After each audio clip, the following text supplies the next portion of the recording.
Alright guys, quick update. I've been using this ox tank and I had it, just notice how high it is off the ground, right? And above the motorcycle.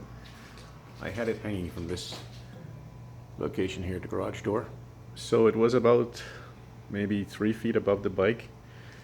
And as Steve pointed out, may have been a reason why the carbs flooded after I turned the bike off because of the pressure.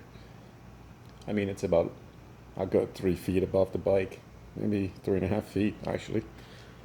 So that was too much pressure. But I did take the carbs back off, tore them completely apart for the third time. But it's only helpful because I'm learning as we go. I did notice some debris in the bowls, which I've since wiped off.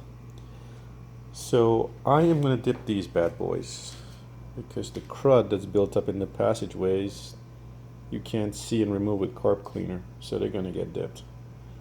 I just have to make sure that it is safe to dip them with these throttle plates installed, that I'm not sure if there's any rubber parts in here that can be damaged. I've got to be sure of that before I dip these bodies and go back and rebuild the carbs.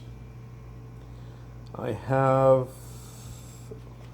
all of the valves, etc., soaking, and I do have a new o-ring set that I got from Robert Barr.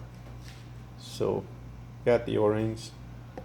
I checked all of the float bowl, I should say all the float valves, and they did not look worn out.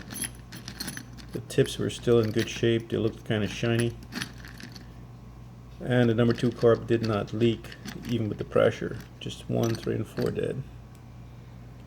But these little suckers, I don't have to focus. They look to be good. The operation of the spring,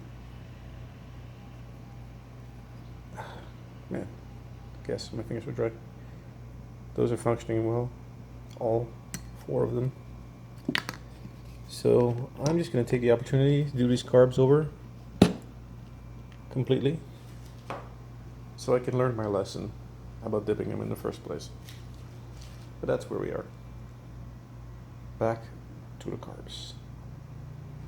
These guys are beating me down. Not only got the engine sorted with all the valve clearances, these guys are beating me down.